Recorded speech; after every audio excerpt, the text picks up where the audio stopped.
Railway group D exam 2022 के लिए GK GS की महत्वपूर्ण सीरीज में आप सभी का अभिनंदन है मित्रों। जी हाँ, टुडे की सीरीज आपकी विभिन्न शिफ्टों पर आधारित यानी कि रेलवे के द्वारा जो विभिन्न शिफ्टों में रेल एग्जाम कंडक्ट कराए जा रहे हैं उन तरह के जो प्रश्न पूछे जा रहे हैं उन तरह के सभी प्रश्नों पर आधारित टुडे की महत्वपूर्ण सीरीज रहने वाली मित्रों।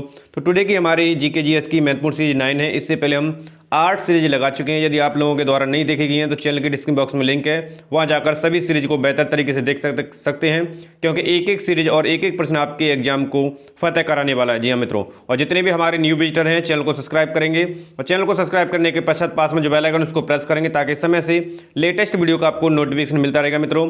तो प्रश्न है टुडे का, भीमबेटका किसके लिए प्रसिद्ध है?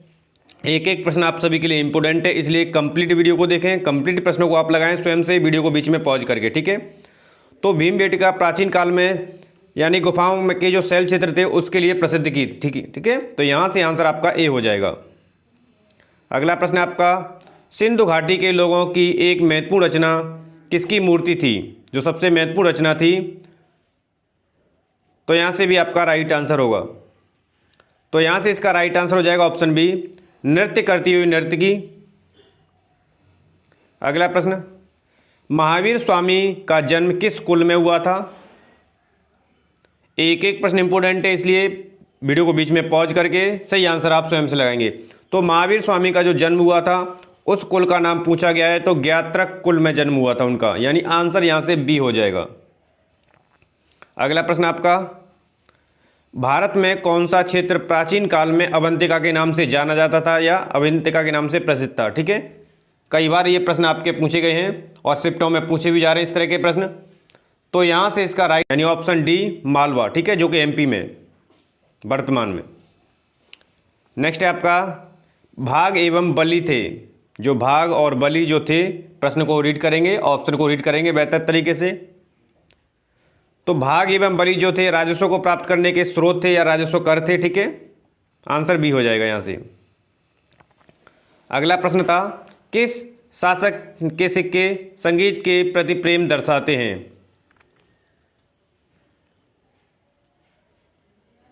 तो यहां से इसका राइट आंसर आ जाएगा ऑप्शन ए। अब देखिए, इनके शासनकाल में इनकी पे बजाते हुए प्रसिद्ध कराया गया है, ठीक है, तो इसलिए आपका राइट आंसर हो जाएगा ऑप्शन ए, यानी संगीत के प्रति प्रेम दर्शाते थे इनके सिक्के, ठीक है।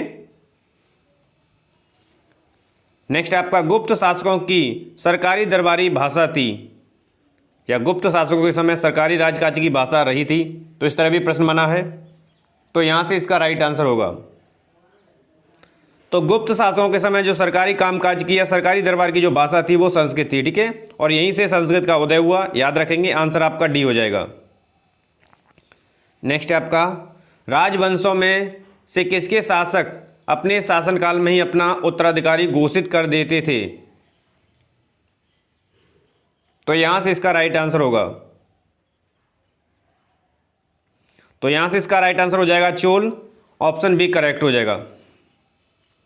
अगला प्रश्न है, निम्नलिखित में से किस दर्शन को लोकायत कहा जाता था? निम्न में से किस दर्शन को लोकायत कहा जाता था? तो यहां से इसका राइट आंसर जाएगा ऑप्शन सी, चावर्क दर्शन को कहा जाता था लोकायत, ठीक है। अगला प्रश्न, विरूपाक्ष मंदिर का निर्माण किसके द्वारा किया गया था? या विरूपाक्ष मंदिर कहां पर है? तो हम्पी में है, ध्यान रखना है। तो यहां से इसका राइट आंसर जाएगा ऑप्शन ए, चालुक्यों के द्वारा करवाया गया था विरूपाक्ष मंदिर का निर्माण। अगला प्रश्न आपका, कल्लड़ की रजत रंगनी को किसने आगे बढ़ाया था?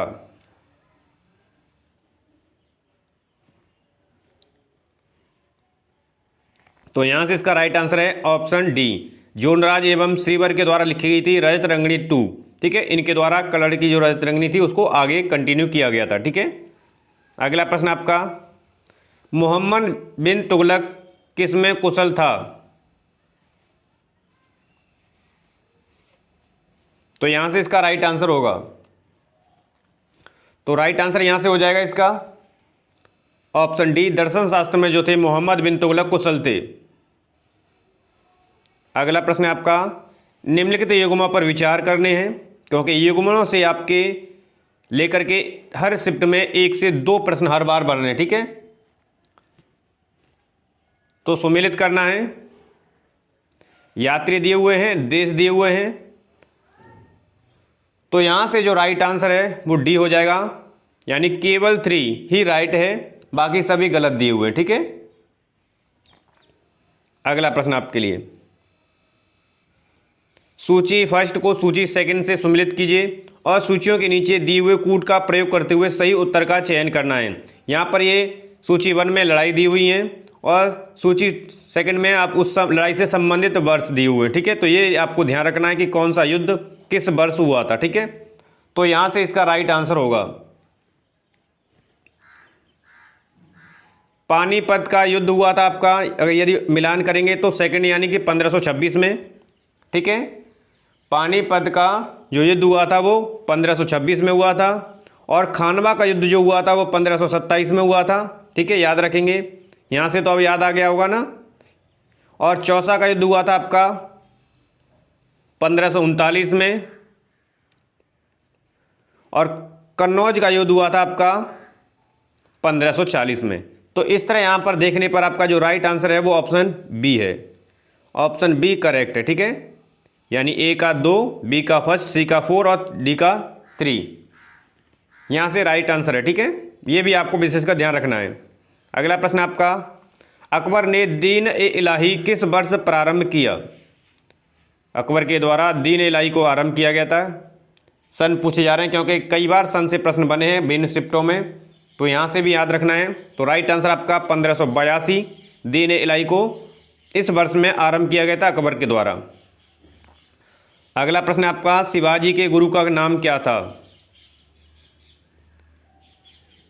तो यहाँ से जो राइट आंसर यानी कि शिवाजी के गुरु का जो नाम था वो रामदास था। ठीक है, यानी ऑप्शन ए करेक्ट हो जाएगा। अगला प्रश्न आपका, सुविख्यात संगीतकार तानसेन और बैजू बावरा किसके शासनकाल से संबंध रखते हैं? ठीक है, संगीतकार हों, प्रसिद्ध मंदिर आदि, इनसे भी प्रश्न बन रहा है, तो किसके शासनकाल से ये संबंध रखते हैं? तो यहाँ से एक एक प्रश्न आप सभी के लिए इंपॉर्टेंट है। आंसर आपका हो जाएगा ऑप्शन सी, अकबर के शासनकाल से संबंध रखते हैं तानसेन और बैजू बावरा। ठीक है, जो कि प्रसिद्ध संगीतकार थे। नेक्स्ट प्रश्न है आपका, निम्नलिखित में से किसे भारत में फ्रांसीसी कंपनी का संस्थापक माना जाता है? यानी भारत में फ्रांसीसी कंपनी जो स्थापित की गई थी किसके द्वारा की गई थी? इस तरह भी प्रश्न बना है। तो यहाँ से इसका राइट आंसर जाएगा ऑप्शन सी, कोलबर्ट के द्वारा। अगला प्रश्न, मीर कासिम ने अपनी राजधानी मुर्शिदाबाद से कहाँ स्थानांतरित की थी? मीर कासिम के द्वारा जो अपनी राजधानी थी मुर्शिदाबाद, वहाँ से स्थानांतरित की थी। तो आंसर जाएगा आपका सी, मुंगेर में की थी। अगला प्रश्न आपके लिए, किस कंपनी ने सर्वप्रथम भारत में रेल यात्रा आरंभ की थी?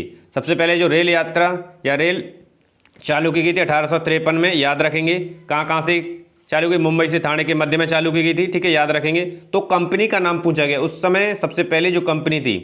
तो राइट आंसर आपका यहाँ से हो जाएगा option B, great Indian peninsula railway जो कंपनी थी, इसके द्वारा सबसे पहले रेल यात्रा आरंभ की गई थी। ठीक है, तो ये थे मित्रों टुडे के सबसे अहम और सेलेक्टेड विभिन्न शिफ्टों पर आधारित जीके जीएस के महत्वपूर्ण प्रश्नों की श्रृंखला। आशा करते हैं सीरीज आपको पसंद आई है। सीरीज पसंद आई तो मोर देन लाइक और शेयर करेंगे। चैनल को अभी तक सब्सक्राइब नहीं किया तो चैनल को सब्सक्राइब कर लीजिए। धन्यवाद मित्रों।